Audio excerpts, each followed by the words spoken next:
Hello दोस्तों, की हाल चाल। तो आप आ चुके हैं हमारे चैनल टिकट पर, जहां हम आपको प्रोवाइड कर रहे हैं बहुत से इम्पॉर्टेंट एग्ज़ाम्स जैसे school exams, entrance exams, job exams के रिलेटेड हर एक टॉपिक पे इम्पॉर्टेंट एंड डिफरेंट एमसीक्यूज़। तो ये एक सीरीज़ इस चैनल पे आपको कंटिन्यू मिलती रहेगी। इसी क्रम में आज हम आपके लिए लेके आए हैं साइंस के एक बहुत ही important topic, is matter around us pure. जो एक साइंस का एक बहुत ही इंपॉर्टेंट टॉपिक है, is matter around us pure. उस पे पूरे 50 एमसीक्यूज डिफरेंट होंगे, कोई भी रिपीट नहीं होगा। तो देखते हैं आज हमारे साथ आप इनमें से 50 में से कितने आंसर करेक्ट कर पाते हैं और क्या आपका स्कोर रहता है। कमेंट बॉक्स में ज़रूर शेयर करिएगा। तो चलिए गुरु, करते हैं शुरू।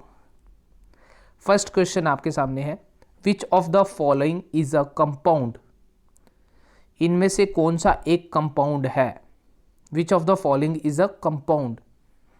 Option stainless steel, bronze, graphite, hydrogen sulphate. Stainless steel जो है वो एलॉय है, वी नो ये एक एलॉय है, ये कंपाउंड नहीं है। ये दो मेटल का फिजिकली मिक्सचर बनाया जाता है। ब्रॉन्ज भी एक एलॉय है। ग्रेफाइट एक प्योर कार्बन का ही सब्सटेंस है। तो ये तीनों ऑप्शन रॉन्ग हो जाएंगे। Right option will be hydrogen sulphide, जो हाइड्रोजन और सल्फर इन दोनों का मिक्सचर है। हाइड्रोजन सल्फाइड H2S इसका केमिकल फॉर्मूला है। क्लियर सबको? Okay fine. Next question, question number second, in which of the following the constituents are present in any ratio. इनमें से किस में जो कॉन्स्टिट्यूएंट्स होते हैं, जिनसे वो कंपाउंड, वो मिक्सचर, वो सोल्यूशन, वो सब्सटेंस बना होता है, वो किसी भी रेशो में कॉन्स्टिट्यूएंट्स हो सकते हैं। कोई रेशो फिक्स नहीं रहती है। तो हम सबको पता है कि कंपाउंड के अंदर तो रेशो फिक्स होती है, नो डाउट। मिक्सचर जो है उसके अंदर कोई भी रेशो हो सकती है। मिक्सचर में कॉन्स्टिट्यूएंट की रेशो का कोई भी फिक्स क्वांटिटी नहीं होती। कोई भी कॉन्स्टिट्यूएंट जो है वो फिक्स क्वांटिटी में नहीं होता, कोई भी क्वांटिटी में हो सकता है। तो मिक्सचर यहाँ पे हमारा ऑप्शन ए हम टिक कर देंगे, ये हो जाएगा right answer. Clear? Next question number 3, salt can be obtained from sea water by. Salt जो है वो समुद्र के पानी से हमें मिल सकता है। किस प्रोसेस को लगाएं तो हमें सॉल्ट वहाँ पे मिल जाएगा। Filtration, decantation, evaporation, sublimation. Filtration process क्या होता है? फिल्ट्रेशन होता है जब कोई लिक्विड के अंदर कुछ सॉलिड पार्टिकल्स थोड़े बड़े साइज़ के होते हैं, तो हम फिल्ट्रेशन से उसको अलग कर सकते हैं। डिकेंटेशन प्रोसेस, जिसमें हम टिल्ट करके ऊपर के हायर सरफेस पे जो पार्टिकल है, लाइटर पार्टिकल जो सरफेस के ऊपर हैं, उनको रिमूव कर सकते हैं। इवेपोरेशन सबको पता है, वेपर बन जाते हैं due to heat, temperature. And sublimation एक प्रोसेस होती है जहाँ पे हम सॉलिड से सीधा गैस फॉर्म में पहुँच जाते हैं। तो सॉल्ट अगर हमें निकालना है सी वाटर से तो हमें इवेपोरेशन करानी पड़ेगी। इवेपोरेशन प्रोसेस से हम ऐसा कर सकते हैं। Clear? So right option will be C. C को हम टिक कर देंगे, evaporation. Next question number 4, compounds. Options है, compounds are same as mixture. Compound वैसे ही होते हैं जैसे मिक्सचर्स होती हैं। Compounds can be separated by their physical properties.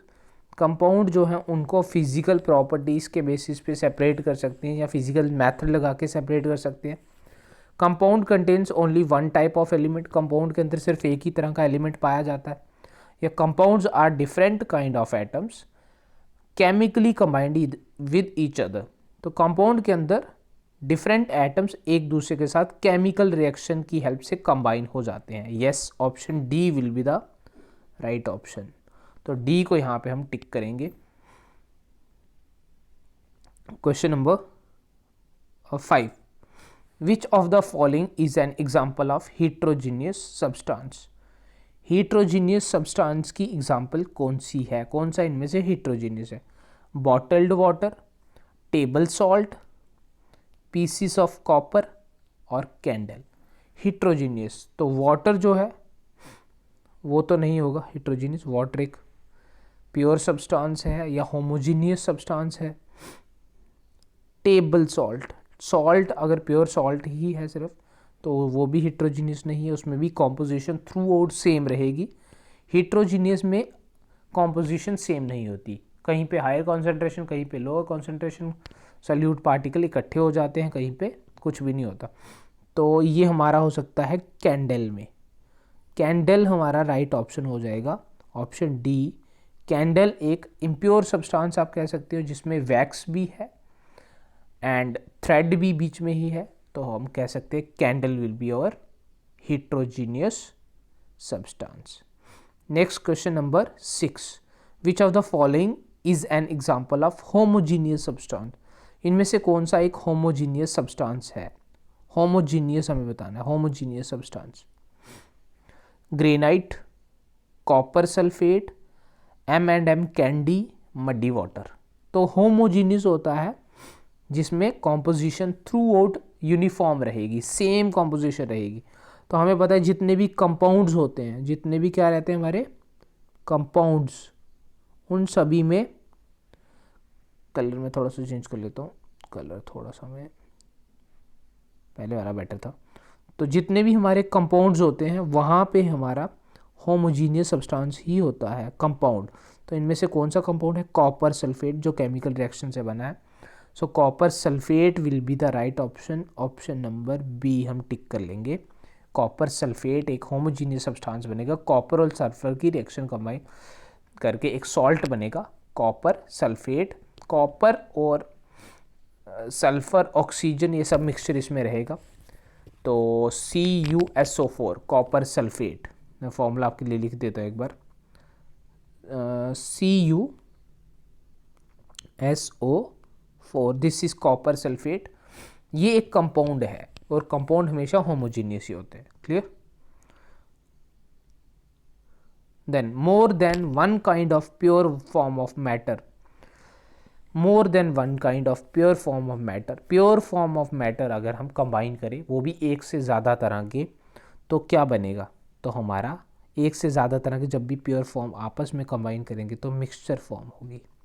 Mixture, ये फिजिकल कंबाइन है, फिजिकली कंबाइन हो रहे हैं, ना कि कोई रिएक्शन हो रही है। तो ऑप्शन सी को हम टिक कर देंगे, that is mixture, clear. Okay, next question number 8। Non uniform composition, non uniform composition is through out the solution. पूरे सोल्यूशन में कॉम्पोजिशन जो है वो नॉन यूनिफॉर्म है, तो it is called dash solution. ये कौन से सोल्यूशन में होता है? तो नॉन यूनिफॉर्म कॉम्पोजिशन की बात हो रही है, तो ये हमारा होता है हिट्रोजीनियस सोल्यूशन में। कौन से सोल्यूशन में? हिट्रोजीनियस में हमेशा नॉन यूनिफॉर्म कॉम्पोजिशन रहेगी। Uniform composition is through out the solution, पूरे सोल्यूशन में जो कॉम्पोजिशन है वो यूनिफॉर्म है, तो ये कौन सा सोल्यूशन हम कह सकते हैं? सो यूनिफॉर्म है तो ये हो जाएगा हमारा होमोजीनियस। होमोजीनियस में हमेशा यूनिफॉर्मिटी होती है, पूरे सोल्यूशन के अंदर यूनिफॉर्म कॉम्पोजिशन रहती है, तो होमोजीनियस ऑप्शन सी यहाँ पे हम टिक कर लेंगे, right option, clear. Okay, question number 10। Question number 10 हमारा है, होमोजीनियस सोल्यूशन में B separated bye. Homogeneous solutions में जो कंबाइन हुए हैं सब्सटेंसेस, उनको हम सेपरेट कर सकते हैं। ऑप्शन है by chemical process, physical process से, फिल्ट्रेशन से या इवेपोरेशन से। तो होमोजीनियस सोल्यूशन है तो फिजिकल प्रोसेस तो नहीं लग पाएगा, फिल्ट्रेशन भी नहीं लग पाएगा, दोनों पूरी तरह मिक्स्ड हैं, इवेपोरेशन से भी नहीं होगा। तो इसका राइट ऑप्शन हमारे पास हो जाएगा केमिकल प्रोसेस। केमिकल प्रोसेस से ही हम जो होमोजीनियस मिक्सचर है या सोल्यूशन है उसको हम सेपरेट कर सकते हैं, क्लियर। तो right option is A. Then mixture of two और more metals, mixture of two और more metals or metal and non metals is called as. दो मेटल्स की मिक्सचर हो या एक मेटल नॉन मेटल की भी मिक्सचर हो सकती है, उसे हम क्या कहते हैं? तो उसे हम एलॉय कहते हैं। ये तो सिंपल सा क्वेश्चन आ गया। एलॉय हमेशा फिजिकली हम क्या करते हैं? कंबाइन कर देते हैं दो मेटल को या मेटल एंड नॉन मेटल को। तो ऑप्शन ए हमारा हो जाएगा राइट ऑप्शन, ऑप्शन को टिक करेंगे ए को।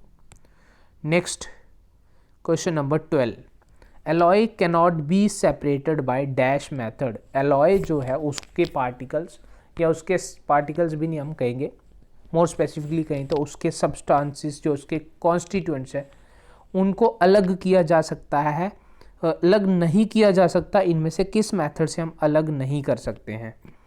एलॉय के जो कंपोनेंट हैं उनको किस मेथड से अलग नहीं कर सकते? तो एलॉय को हम किस मेथड से अलग नहीं कर सकते? एलॉय जो है हमारा वो किस, इनमें से कौन सा मेथड है जो लगा करके हम अलग नहीं कर सकते हैं एलॉय को? तो क्या इवेपोरेशन से कर सकते हैं? यस, इवेपोरेशन से कर सकते हैं। एक्सट्रैक्शन से कर सकते हैं? यस, एक्सट्रैक्शन मतलब एक को निकाल लेना, कर सकते हैं। फिजिकल प्रोसेस, फिजिकल मेथड से कर सकते हैं, किसी फिजिकल मेथड से। तो फिजिकल मेथड जैसे हो गया, जैसे सपोज कर लो हमने क्या किया, सेपरेशन वगैरह जो प्रोसेस टेक्निक्स लगाते हैं, तो एलॉय को हम फिजिकल मेथड से भी कर सकते हैं। तो केमिकल मेथड्स जो हैं वो हमारा हो जाएगा right option, option A. Clear, इसको हम कर लेंगे tick. Brass is a mixture of dash and dash. Brass जो एक एलॉय है, brass is an alloy, brass एक क्या है? एलॉय है। इस एलॉय में कौन से मिक्सचर, कौन से दो मेटल कह सकते हैं या एक मेटल और नॉन मेटल है, इसके कंपोनेंट कौन कौन है? तो ऑप्शन हमें पूरे देख लेते हैं एक बार। ऑप्शन दिया गया है zinc carbon, zinc magnesium, zinc cobalt, zinc and copper. Zinc carbon, zinc magnesium, zinc cobalt, zinc copper. तो ब्रास जो मिक्सचर होती है जिंक एंड कॉपर की। तो zinc and copper, option D को हम यहाँ पे टिक करेंगे, that is our right option, option D, brass. Next question number 14, components present in large amount of solution is called, component जो कि एक सोल्यूशन के अंदर ज़्यादा मात्रा में रहता है वो क्या होता है? सल्यूट होता है, शुगर होता है, सॉल्वेंट होता है या मिक्सचर होता है? तो किसी भी सोल्यूशन में जो ज़्यादा अमाउंट में हमारा कंपोनेंट रहता है उसे हम कहते हैं सॉल्वेंट, जिसके अंदर दूसरी चीज़ को डिज़ोल्व किया जाता है, डिज़ोल्व कराया जाता है। तो that is solvent, option C will be the right option, ये टिक हो जाएगा। नेक्स्ट क्वेश्चन नंबर 15, सॉरी यहाँ पे काउंटिंग का थोड़ा सा एरर है, प्लीज़ ये आप ठीक कर लें। The component of solution dissolves in solvent, the component of solution that dissolves in solvent, solution का वो कंपोनेंट जो सॉल्वेंट में डिजॉल्व होता है तो उसे हम सोल्यूट कहते हैं, that is solute, option A tick हो जाएगा, that is our right answer. Next question हमारा है, एक component present in lesser quantity in solution, एक ऐसा कंपोनेंट जो सोल्यूशन के अंदर कम क्वांटिटी में रहता है, कम मात्रा में होता है, उसे क्या कहते हैं? तो वो भी सोल्यूट ही होता है। सोल्यूट हमेशा कम क्वांटिटी वाला सब्सटेंस जो है जिसे डिसॉल्व किया जाता है वो सोल्यूट है। तो ऑप्शन ए हमारा सोल्यूट राइट आंसर। एक कंपोनेंट प्रेजेंट इन मोर क्वांटिटी, एक ऐसा कंपोनेंट जो ज़्यादा क्वांटिटी में रहता है। आई थिंक ये क्वेश्चन रिपीट हो गया है, थोड़ा सा डिफरेंस है, लैंग्वेज का डिफरेंस है, हालांकि क्वेश्चन हम कर चुके हैं। जो ज़्यादा क्वांटिटी में रहता है वो हमारा क्या होता है? वो हमारा होता है solvent. Clear, so option C हमारा टिक हो जाएगा, right option. Fine. Question number 17, sugar in water, sugar in water form solution, sugar अगर पानी में डाल दें तो सोल्यूशन बन जाएगा। उस सोल्यूशन में जो शुगर है वो क्या है? इन विच शुगर इज, जिसमें शुगर क्या है? सोल्यूट है, स्मॉल पार्टिकल्स हैं, सॉल्वेंट है या मिक्सचर है? शुगर को हम डिसॉल्व कर रहे हैं पानी में तो शुगर हमारा सोल्यूट है। तो ऑप्शन ए यहाँ पे हो जाएगा tick, right answer. Next, air is a dash mixture, air कौन सी मिक्सचर है। तो एयर के अंदर हमें कंपोनेंट्स अलग अलग तो नहीं दिख रहे, यूनिफॉर्म एक कंपोनेंट कंपोजिशन है, तो हम कह सकते हैं ये हमारी एक होमोजीनियस मिक्सचर है। किस तरह की मिक्सचर है, टाइप ऑफ मिक्सचर पूछा है तो होमोजीनियस मिक्सचर है। Fine. Question number 19, if the solute particle size, solute के जो पार्टिकल हैं एक सोल्यूशन में उसका साइज स्मॉलर हो जाए,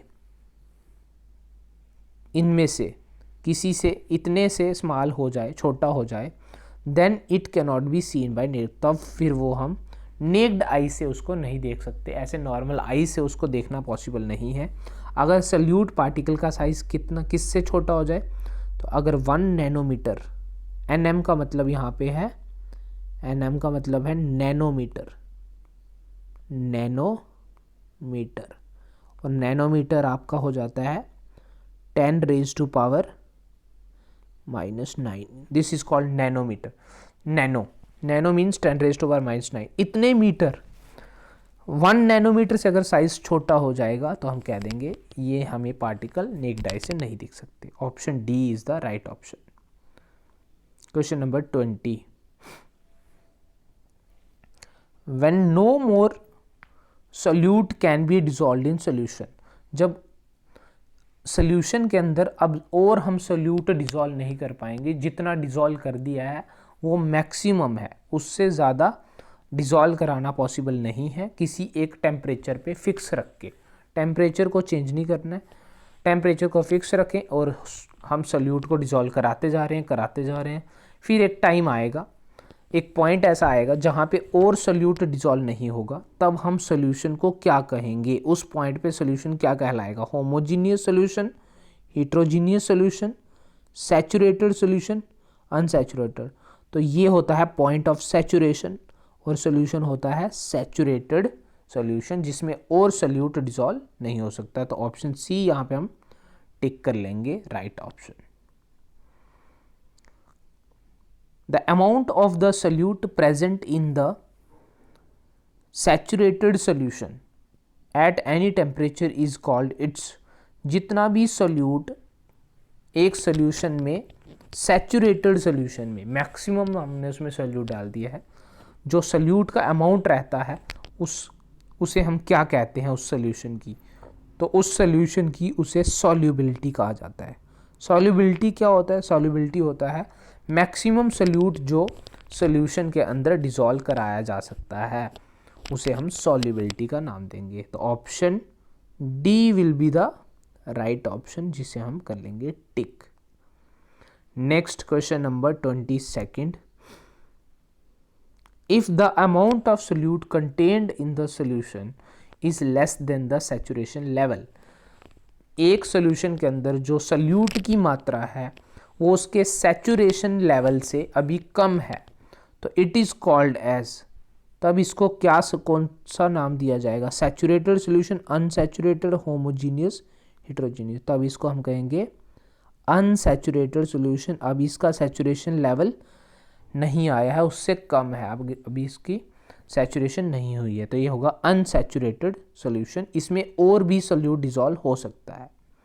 option B is the right option, जिसे हम करेंगे tick. Question number 23, the concentration of solution depends on amount of dash, एक सोल्यूशन की जो कॉन्सेंट्रेशन है वो डिपेंड करती है किसके अमाउंट पे, ऑप्शन सॉल्वेंट के अमाउंट पे, सोल्यूशन के अमाउंट पे, पार्टिकल्स के, या सोल्यूट के अमाउंट पे।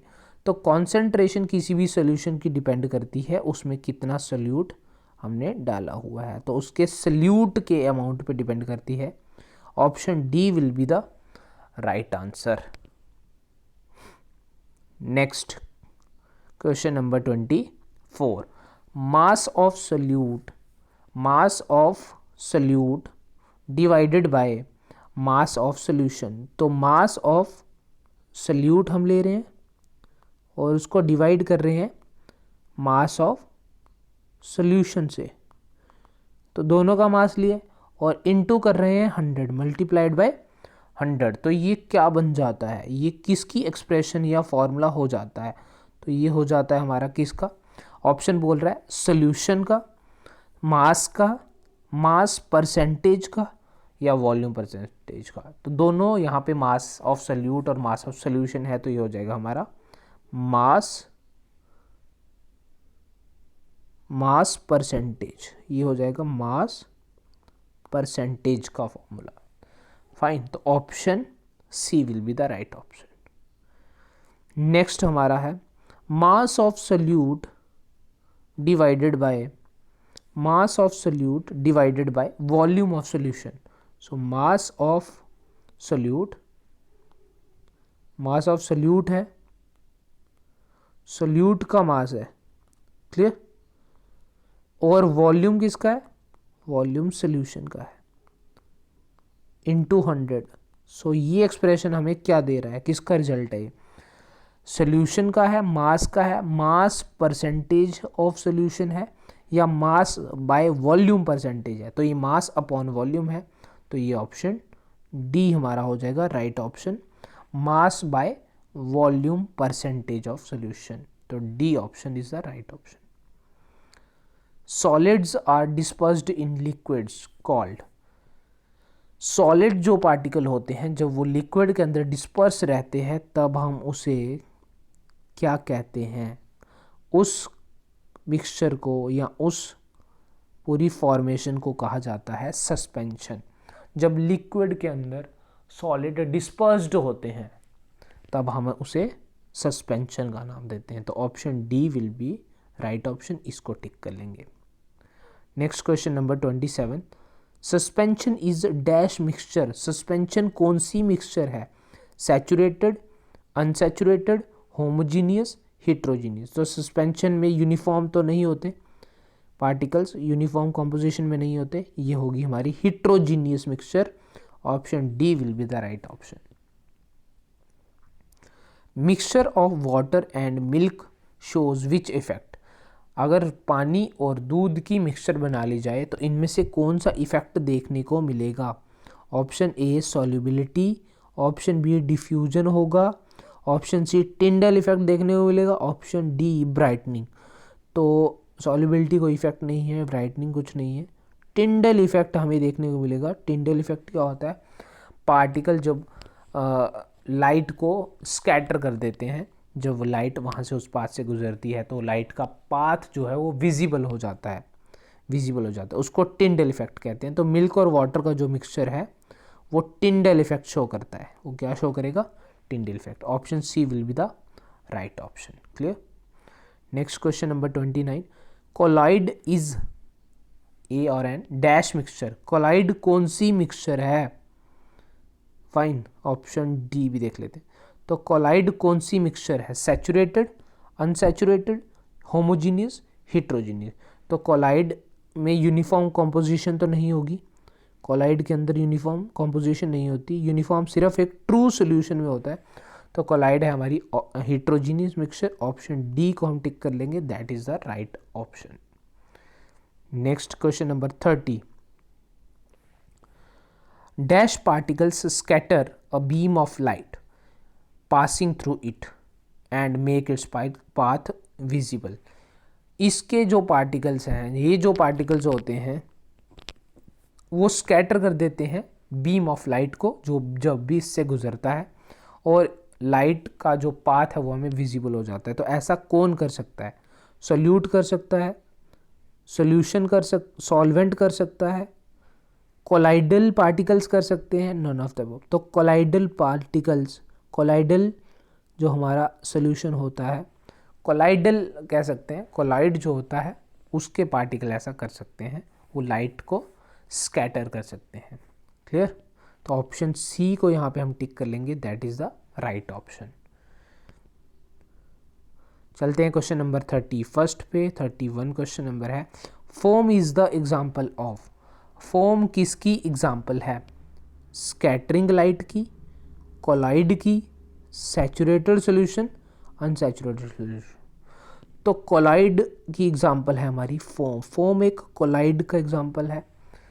फोम कह लो, सोप सॉल्यूशन आप कह लो, सोप जो सोल्यूशन बनाते हैं सोप का, दैट इज़ ऑल्सो कोलाइड। तो फोम भी उसी कैटेगरी में आ जाएगा कह लो। तो फोम हमारा है कोलाइड की example. Question number 32, we can separate the volatile component from its non volatile solute। volatile होता है जिसके वेपर बन जाते हैं, नॉन वोलेटाइल जिसके वेपर नहीं बनते, जो गैस नहीं बन पाता। तो कहता है कि हम वोलेटाइल कंपोनेंट को नॉन वोलेटाइल सल्यूट से अलग कर सकते हैं बाय द मेथड ऑफ, तो हम वेपर बना के कर सकते हैं, तो by the method of evaporation. Evaporation से हम कर सकते हैं वोलेटाइल चीज़ों को नॉन वोलेटाइल से अलग। वेपर बनने वाली चीज़ें और वेपर नहीं बनने वाली चीज़ों को अलग करना है तो एक के वेपर बना दो, इवेपोरेशन से हो जाएगा। Question number 33, centrifugation is not used in. Centrifugation एक टेक्निक है जो इस्तेमाल नहीं की जा सकती है, नहीं की जाती है। कहाँ पे? डायग्नोस्टिक लेबॉर्ट्रीज़ में, लैब पे जहाँ टेस्टिंग वगैरह होती है वहाँ नहीं होता इसका इस्तेमाल। बटर और क्रीम को अलग अलग करने में इसका इस्तेमाल नहीं होता। वाटर और शुगर अगर सोल्यूशन में प्रेजेंट है तो उनको अलग नहीं कर सकते इससे, या फिर वॉशिंग मशीन में हम इनका इस्तेमाल नहीं कर सकते। तो सेंट्रीफ्यूगेशन में क्या होता है? सेंट्रीफ्यूगेशन में आपने देखा ही होगा, जैसे हमारे घर में आपने देखा होगा क्रीम बटर निकाला जाता है जब, तो वो घूमती है मशीन, है ना, ऐसे राउंड राउंड घूमती रहेगी। तो उस प्रोसेस को सेंट्रीफ्यूगेशन कहते हैं, जो कि वॉशिंग मशीन में भी होता है। कपड़े जब डाले होते हैं तो घूमता है, ऐसे स्पिन होता है। ऐसे ही हमारा बटर और क्रीम को सेपरेट करने की जो मशीन है वो भी करती है। डायग्नोस्टिक लैब्स में भी ऐसा होता है, सैंपल जब डाला जाता है। तो ये कहाँ पे नहीं हो पा रहा है सेंट्रीफ्यूगेशन? तो वाटर और शुगर सोल्यूशन में अगर हमें अलग करना है तो पानी और चीनी को अलग करने के लिए ये टेक्निक यूज़ नहीं होगी। ऑप्शन सी को हम टिक कर देंगे, राइट ऑप्शन। नेक्स्ट हमारा है which solution, yes, which solution can be separated depending on their densities. कौन से सोल्यूशन में डेंसिटी के बेसिस पे सेपरेशन हो सकती है? Miscible solution, water, immiscible, colloidal. तो जो इमिसिबल सोल्यूशन है उनमें हम डेंसिटी के बेसिस पे सेपरेशन कर सकते हैं। जो पूरी तरह मिक्स्ड नहीं है, they are immiscible, not truly mixed, पूरी तरह सोल्यूशन नहीं बना है अभी, तो उनको हम डेंसिटी के बेसिस पे, on the basis of density हम सेपरेट कर सकते हैं। तो option C will be the right option, जिसे हम टिक करेंगे। नेक्स्ट चलते हैं क्वेश्चन नंबर 35 पे। Separation of camphor and salt. Camphor आपको पता ही है, जो हवन वगैरह में भी डाला जाता है, वाइट कलर का होता है ऐसे, मुश्क कपूर जिसको आप कहते हैं, कपूर उसको आप कहते हैं, कपूर जो है, और नमक, सॉल्ट जो है वो नमक, उन दोनों की सेपरेशन अगर हमें करनी है तो कौन सा बेस्ट मेथड रहेगा? Dissolution, collusion, sublimation, suspension. तो हमें पता है जो कपूर होता है, वो जो कैम्फर होता है, वो जलाने पे, ऑन बर्निंग, जब उसको बर्न किया जाएगा, कैम्फर को बर्न करेंगे तो सीधा गैस बन जाएगी, लिक्विड फॉर्म में नहीं आएगा। मतलब सब्लिमेशन प्रोसेस लगा सकते हैं, सब्लिमेशन से उसका सीधा गैस बन जाएगा, वहाँ से आप कलेक्ट भी कर सकते हैं अगर आपको करना है तो इस तरह से हम सेपरेट कर सकते हैं सॉल्ट और कैम्फर को। Question number 36, separation of dyes and black ink. Dye जो होती है और ब्लैक जो इंक होती है, इन दोनों को सेपरेट करना है तो कौन से मेथड से किया जा सकता है? डाई क्या है? कलर्स का मिक्सचर है, मिक्सचर ऑफ कलर को ही डाई कहते हैं। तो डाई को अगर हम दो कलर को अगर डिफरेंट करना है तो सिंपल सी बात है, क्रोमेटोग्राफी की टेक्निक लगेगी, क्रोमेटोग्राफिक मेथड लगेगा जब भी कलर्स को सेपरेट करने की बात आती है। तो option B is the right option. Which one is a mixture of two और मोर कलर्स। तो ये हो ही गया एक तरह से, कौन सी दो कलर्स की या उससे ज़्यादा कलर्स की मिक्सचर है? तो दैट इज़, अभी हमने देखा, डाई जो है वो कलर्स की मिक्सचर को कहा जाता है, तो option B dye will be the right option, जिसे हम टिक करेंगे। Next, chroma means, chroma word का क्या मतलब है? तो क्रोमा वर्ड कलर के लिए होता है, chroma is another word for colour, तो option B is the right option. Clear?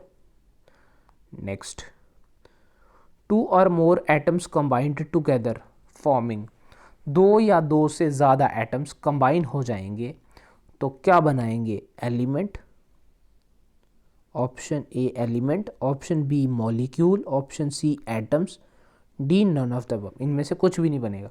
तो दो या दो से जब एटम कंबाइन हो जाते हैं तो हमारा मॉलिक्यूल फॉर्म होता है। दो या दो से ज़्यादा जब एटम्स केमिकली कंबाइन कर जाते हैं तो हम उसे क्या कहते हैं? उसे हम मॉलिक्यूल कहते हैं, तो option B is the right option. Clear? Next question number 40, chemical change shown in reaction which is generally called, chemical change किसी रिएक्शन में जब होती है तो उस रिएक्शन को हम क्या कहते हैं? Physical reaction, chemical reaction, generally उसको क्या कहा जाता है? Saturated, substitution reaction. तो जनरली जिस भी रिएक्शन में केमिकल चेंज होगी उस रिएक्शन को नाम दिया जाएगा केमिकल रिएक्शन का, option B right option, tick कर लेंगे। Question number 41, solid particles are not soluble in solution, एक सॉल्यूशन के अंदर सॉलिड पार्टिकल सॉल्यूबल नहीं है, they can be separated by, तब हम उनको किस तरह से सेपरेट कर सकते हैं? तो अगर सॉल्यूबल ही नहीं है, घुल ही नहीं रहे हैं, डिजॉल्व ही नहीं हो रहे, तो हम कर सकते हैं फिल्ट्रेशन से, सिंपली अलग। तो by the method of filtration उनको अलग किया जा सकता है सॉल्यूशन में से, तो ऑप्शन सी हम टिक करेंगे, right option. Question number 42, okay, rusting of an article made up of iron is called, एक आर्टिकल जो आयरन का बना हुआ है उस पे जंग लग जाना, रस्टिंग होता है क्या? जंग लग जाना, जंग लग जाएगी तो इसे हम क्या कहेंगे?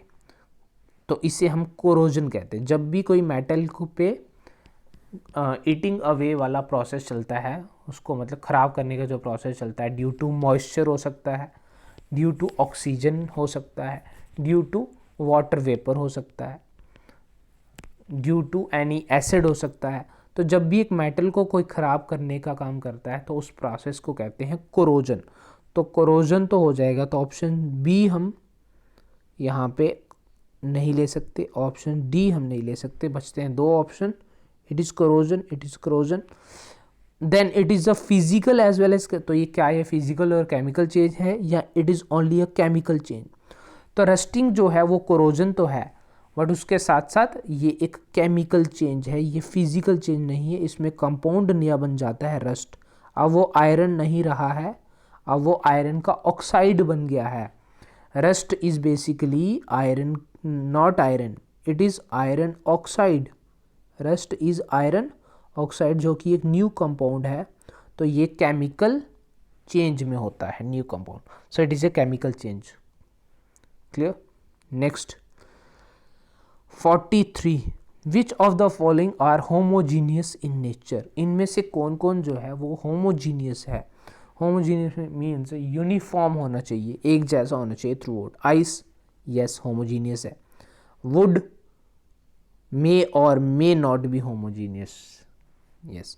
सॉइल मे और मे नॉट बी होमोजीनियस, कहीं पे ज़्यादा सब्सटेंस माइक्रो ऑर्गेनिज्म हो सकते हैं, कुछ ऐसा, तो हम कह सकते हैं ये दोनों तो नहीं है। एयर, यस होमोजीनियस है, थ्रू आउट जो गैसेस का जो कॉम्पोजिशन है वो सेम रहेगा, तो option 1 and 4 is in C, part C, तो सी को हम टिक कर लेंगे, ये हमारा हो जाएगा right option.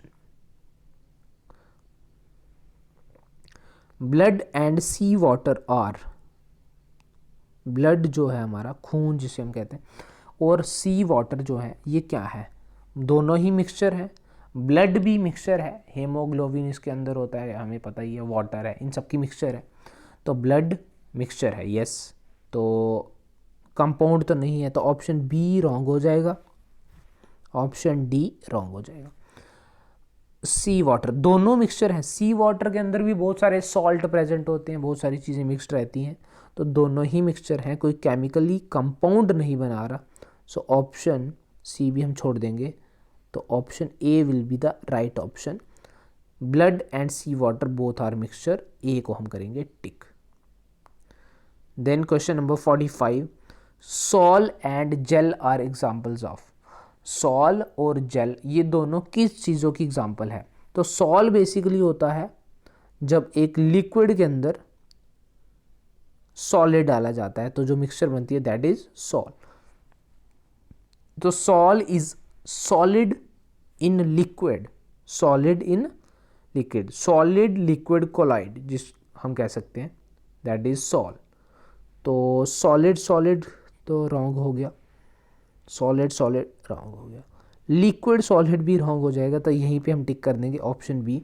Sol is a solid liquid colloid and gel इसका अपोजिट है लिक्विड सॉलिड। जेल क्या है? Gel is a liquid solid. So ये हमारा हो जाएगा right option. Clear? Option B will be the right option. Sol is solid liquid colloid and gel is liquid solid collide. Fine. Question number 46. Yes, in a water sugar solution, water पानी और चीनी का जो solution है उसमें कौन solute है कौन सॉल्वेंट है? तो ज़्यादा अमाउंट जिसका होगा that is solvent, come amount जिसका रहेगा दैट इज सॉल्यूट। तो शुगर डाली जाती है पानी के अंदर, शुगर का जो क्वांटिटी है वो कम है, तो sugar is a solute, water solute wrong, sugar is solute, water wrong, water wrong, sugar is solute, water is solvent, option B is the right option। तो ऑप्शन बी को हम टिक करेंगे। Next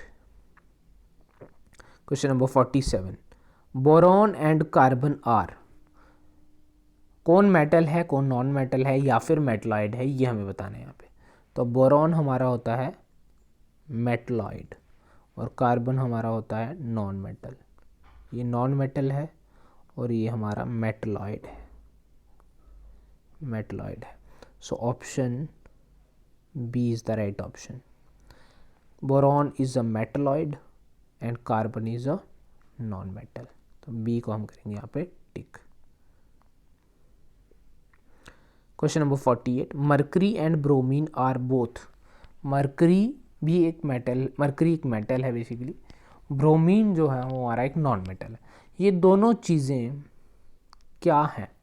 liquid at room temperature, solid at room temperature, gases at room temperature, या liquid and solid दोनों। तो ये mercury भी room temperature पे लिक्विड होता है, लिक्विड स्टेट में एग्जिस्ट करता है, और ब्रोमीन भी लिक्विड स्टेट में एग्जिस्ट करता है, तो ऑप्शन ए हम टिक कर लेंगे, both are liquid at room temperature. Next question number 49, cooking of food and digestion of food, खाना पकाना और खाने की जब बॉडी के अंदर डाइजेशन होती है, दोनों कौन सी प्रोसेस हैं? फिजिकल, दोनों केमिकल हैं। कुकिंग फिजिकल है और डाइजेशन केमिकल है, या कुकिंग केमिकल है और डाइजेशन फिजिकल है? तो ये दोनों में केमिकल चेंज हो रही है, न्यू सब्सटेंसेस की फॉर्मेशन हो रही है, तो हम कह सकते हैं ये दोनों ही केमिकल प्रोसेस हैं। तो cooking and digestion both are chemical processes, option B को टिक करेंगे, that is right answer. Last question आज का हम देखने वाले हैं, इफ़ वी बर्न ग्रेफाइट, अगर हम ग्रेफाइट को जलाएं तो ग्रेफाइट क्या होता है? ग्रेफाइट बेसिकली कार्बन का एक एलोट्रॉप है। एलोट्रॉप का मतलब कार्बन जो है, प्योर कार्बन अलग अलग सब्सटेंस बना सकता है। तो कार्बन जो है, कार्बन वो ग्रेफाइट भी बना सकता है, प्योर कार्बन से ग्रेफाइट भी बनता है, डायमंड भी बनता है, डायमंड ऑल्सो। तो graphite is an allotrope of carbon. Fine. अब हमें बताना है कि अगर हम ग्रेफाइट को जलाएंगे तो ग्रेफाइट मतलब कार्बन को जलाना, तो कार्बन को जब भी जलाएंगे, बर्निंग करेंगे इन प्रेजेंस ऑफ ऑक्सीजन, तो बन जाएगी कार्बन डाइऑक्साइड CO2 गैस, तो गैस बन जाएगी सारा का सारा। नो रेजिड्यू, कुछ भी रेजिड्यूल फॉर्म में नहीं बचेगा।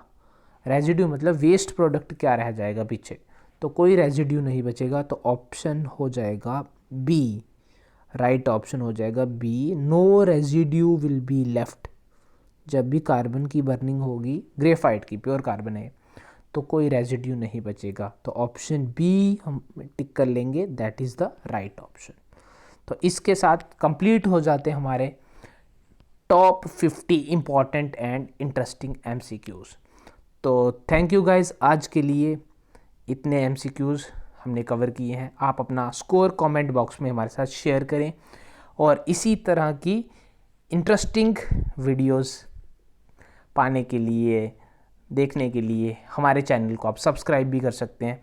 अगर आपको पसंद आई है वीडियो तो लाइक भी कर दें और जुड़े रहें हमारे टिकट चैनल के साथ। इसी तरह से आगे भी आपको वीडियोस मिलती रहेंगी। तो जय हिंद दोस्तों।